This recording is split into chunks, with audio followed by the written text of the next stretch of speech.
Hi, welcome back. So lately I've been seeing many posts and videos talking about how Honkai Star Rail's endgame is very reliant on new characters, since these later endgame cycles definitely feel much harder, while for example, the endgame of a game like Genshin Impact can still be beat with a character like Hu Tao. First things first, Genshin has been out for like twice or three times as long as HSR, so really cannot compare the two about something like this since it really relies on how long the game has been out. I don't want people to act like Genshin is so much better than Star Rail just because of this, especially because Genshin's endgame is insanely easy, and the only semblance of difficulty is bullet sponging. But anyway, that's not what we're discussing today, sorry for the rant. Today we're discussing the future of Star Rail, as in we'll be discussing if it truly is as bad as people say, and what chances it has of becoming better or becoming even worse. In this video we're going to discuss whether or not Sunday and Fugue are good or bad for the meta, whether they double down on certain power creeping mechanics, or whether they revive older characters. We're also going to be discussing if Super Break was so big of a mistake it truly broke, pun not intended, the meta. Before we start, you should like, comment, and subscribe for more content like this in the future, and join the Express Train Discord server for a fun Star Rail community to interact with, and any news on the upcoming characters and future updates. Finally, try to reach 2,500 subs before the end of the year, so help me get there. Now let's get on to it. First things first, do you really need the newest characters in the game to beat the latest endgame cycles? Are older characters completely obsolete? For the most part, you probably do. I mean, it definitely helps, especially since they always make the latest endgame cycles completely cater to the newest characters, but I think this is mostly an overblown issue. I myself still clear most of the content with Acheron and DOT, except for Hule. I have nothing that counters Hule. But even then, someone like Boot Hill isn't a new character, and yet he still destroys Hule completely and sends him back to crying to his mama. However, I do believe they intend to make this the case. They are bullet sponging enemies very hard, especially in Hule's case because he is made specifically for Fei Xiao.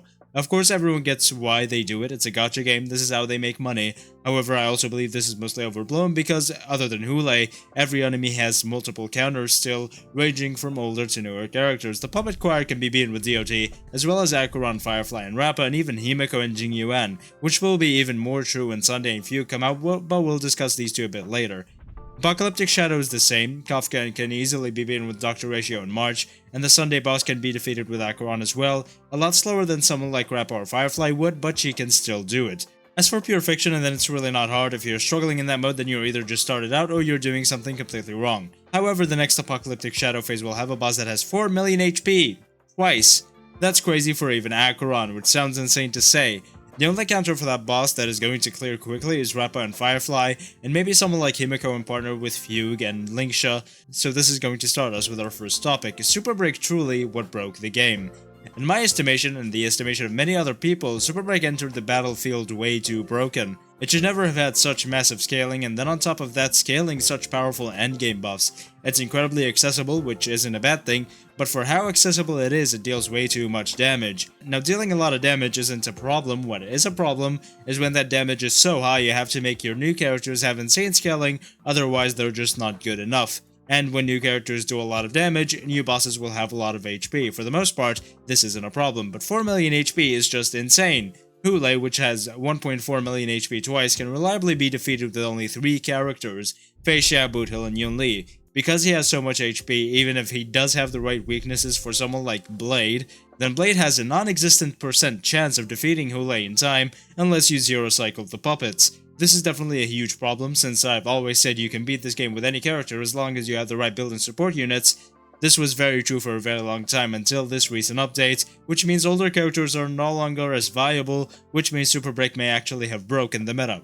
However, I do believe in my heart of hearts that there is a silver lining. I believe that the recent bosses do have that much of HP because of Super Break specifically, and I don't believe after they stop selling Super Break so hard that we will see any 4 million HP enemies or single target bosses with 2.8 million HP in total much longer, especially because the enemies do have that much HP because of the insane buffs they give Super Break in those endgame cycles, while other characters seem to struggle because they don't take use of these buffs as well as Super Break characters do.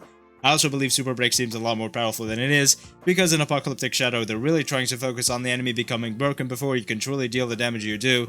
However, I also believe that this will be nullified after they stop selling Super Break. And I don't believe the next summon meta will be so powerful it breaks the game like Super Break has, although I may be wrong, this is just speculation. I just believe that they're doing these big HP numbers to specifically sell Super Break so that characters that aren't made for Super Break don't do nearly as much damage, and when they stop selling Super Break and move on to a different meta, these big HP numbers will drop. Let's pray.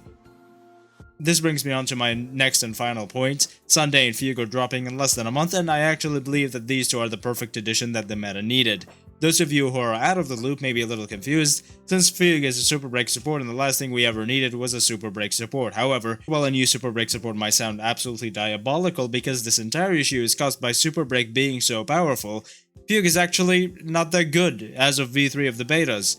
So a problem, or I guess the thing that makes her good for the meta, is that she doesn't actually make Super Break any stronger than it currently is right now at all. She's actually just a downgrade compared to Harmony MC and Firefly teams, and an ever so slight upgrade in Rappa teams, and she's just not comparable to Ron May. She's also really good with Boot Hill, but I don't actually know, or I haven't seen whether he's better in a team with Ron May or Bronya, or a team with Fugue and Bronya or Fugue and Ron May. Bottom line is, for Firefly, Rappa, and Boot Hill, I actually wouldn't pull Fugue at all. She's pretty weak. Even when it comes to not having Ron May, then I'd just wait for her.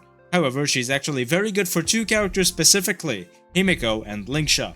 Himiko will see a huge revival with the release of Fugue because she gives the enemies an extra toughness after their initially weakness broken, which allows them to be broken twice and thus procs Himiko's talent twice as much. This is of course already demonstrated in the current MOC cycle, which is why Himiko is so damn good against the puppets. It basically fixes our only problem as to why she isn't good outside of pure fiction, which is that she doesn't proc her talent enough. But now with this, she does. I myself don't see much use for Fugue that isn't replacing HMC other than this, so maybe if you don't care about Himiko, you probably shouldn't get Fugue.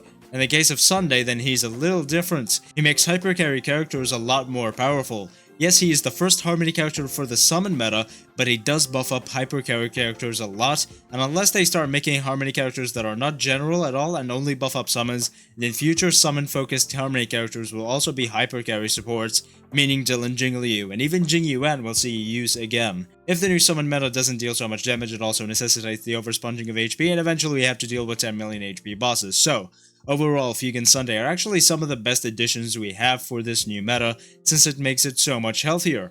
Fugue doesn't overbuff Super Break and instead is just another option for your teams while also making Himiko incredibly powerful. Sunday is very good for Dill and Jingliu, allowing them to deal damage they've never been able to deal before, but also being incredible for Jingyuan.